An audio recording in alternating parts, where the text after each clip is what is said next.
That the president will speak briefly here. Let's listen. And the First Lady and the Vice President and the Second Gentleman. Normally at this time we have a lunch, and probably no person alive has attended more of those lunches than President Biden has.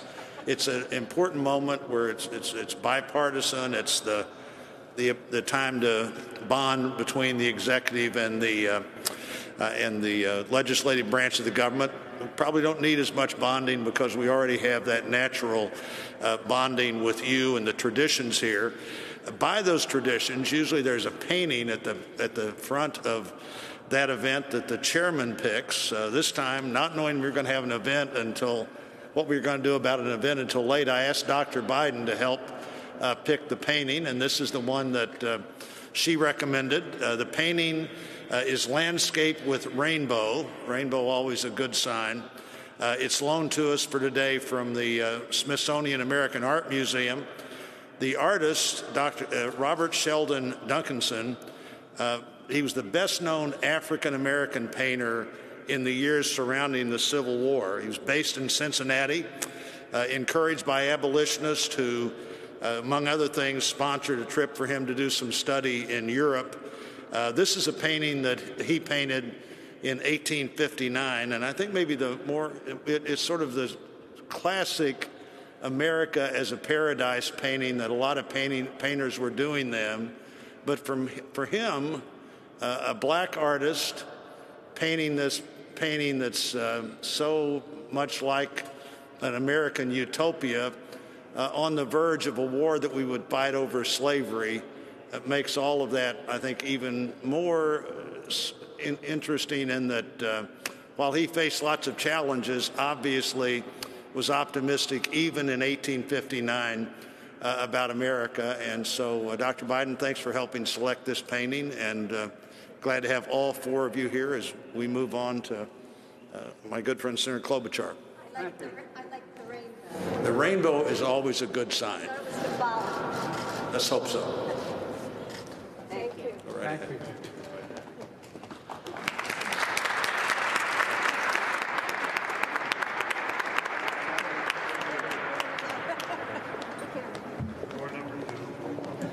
Door number 2. There we are. Good. Mr. President, First Lady, Madam Vice President, and our very first second gentleman, on behalf of the American people, it is our honor to present these custom-made crystal vases commemorating your historic inauguration. Lennox, which you know is a great company, American company, has handcrafted these gifts for the past 9 presidential inaugurations. It is a good thing I don't have to hand them to you personally. They each weigh with the base 32 pounds, but combined 64. But Jill, I know, is very strong and could take them both. Exactly. But the Lennox company is actually based in Bristol, Pennsylvania, which you know, Mr. President, is a mere 132 miles from Scranton. Since we know today all roads lead to Scranton. The team at Lennox has worked for months to capture the spirit of this inauguration and your incoming administration. Mr. President, your vase features the White House, and Vice President Harris's features the U.S. Capitol. The gifts represent the hope and the faith the American people have placed in you to move our country forward. Thank you. Thank you. Thank you.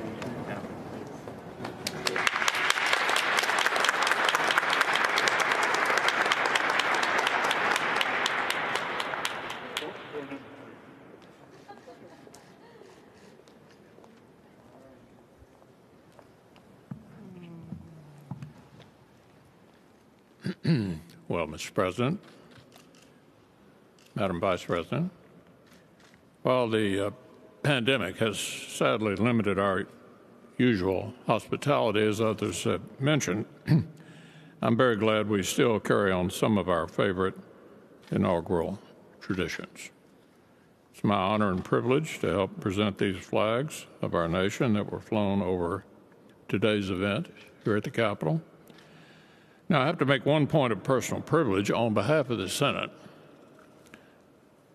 With all due respect to our distinguished Speaker and our colleagues from the House, I have to note, not only did we just swear in a son and daughter of the Senate to these high offices, but indeed both these former senators skipped the House altogether.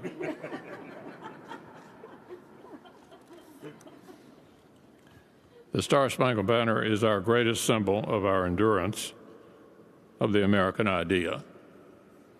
It flies over this building on triumphant days and on tragic ones, over all factions and all parties. And today this flag flew over our former colleague's inauguration as the very first female Vice President of the United States. So to our very distinguished former colleague, Madam Vice President, please accept this flag with the highest compliments and congratulations of the United States Senate.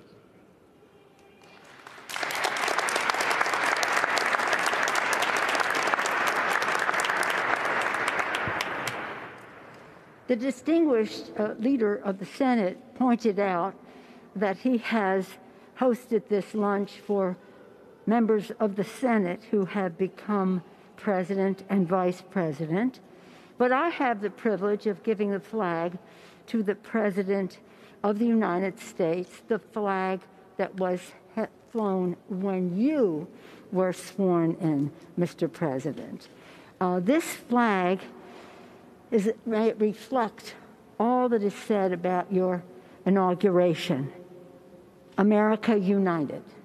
May it be a symbol of the hope, the healing, and the just all of the enthusiasm that you have for our country. And as we heard the beautiful national anthem, when we're at the stadium and they say, is our flag still there? Then you say, play ball, right there, play ball. So we're going to get ready to play ball. We're ready to go with the inspiration of our flag flying. But again, on behalf of the House of Representatives, it is my privilege to extend to you the flag that was flown the early moment that you were sworn in as President of the United States. Thank you, Mr. President. Thank you, Dr. Biden. Thank you. If we had the lunch, we would have had California wine. Is that not right?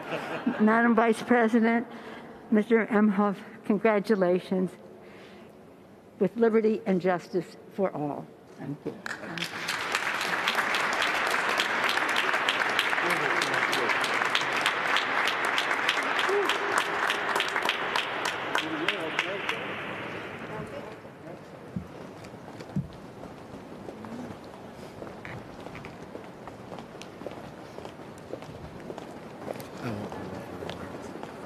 Hey, man. Long time no see.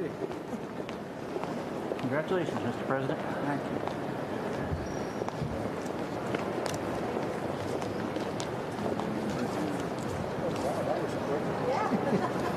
Modern technology, right? It's a good picture, too. Well, President Biden, Vice President Harris, Dr. Biden, and Mr. Imhoff, on behalf of Republicans in Congress, congratulations. Very proud of you both. When President Washington was sworn in as the first president of the United States, only a handful of people saw the ceremony or heard the famous first inaugural address. Today, the inauguration is seen around the nation and indeed around the world. Yet the task facing the nation is no less momentous than it was in Washington's time. I listened to your speech today. You talked among the tension and division. Our task as leaders is to bind this nation's wounds and dedicate ourselves to the values of all Americans share together. With modern technology, just a few minutes ago, it captured in these pictures. History in the making for all the world to see. This picture should serve as a reminder of that task that we have before us. As a very proud son of California, it is my honor to present to a very proud daughter of California as well. Today, Vice President Harris made history, and all of America should celebrate that. But we should also remember that this is not the end, but just the beginning. As leaders, we are judged not by our words, but by our actions. So let's go forth from here together, accomplish great things for the American people. And every time you look at this photo, remember the beginning of the job we have to do. Congratulations.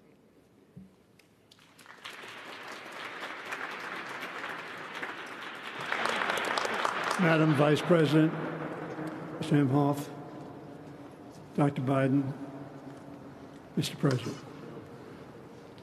No, Joe, you're Mr. President. And we are so proud of that. Dr. Biden, he makes you call him Mr. President?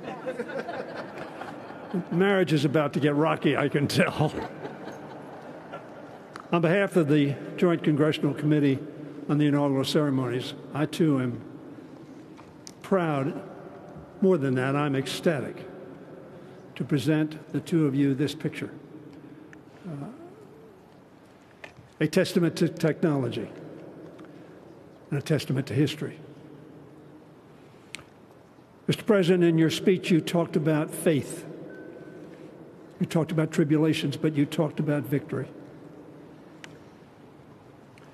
The Johnson brothers wrote a great hymn. You know it well, Mr. President. Today, we have a new day. And that hymn came out of faith and out of deep trouble into hope. And they said, facing the rising sun of our new day begun, let us march on till victory's won. That's what your speech was about. And that's why we are so proud and ready to march with you, President Biden. God bless.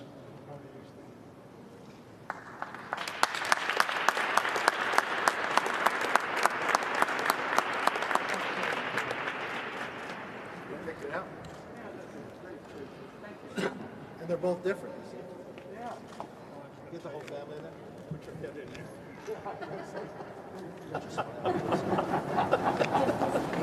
Oh, God. Well, thanks, President. Thank you. Really mean it. Shepard Smith here. Thanks for watching CNBC on YouTube.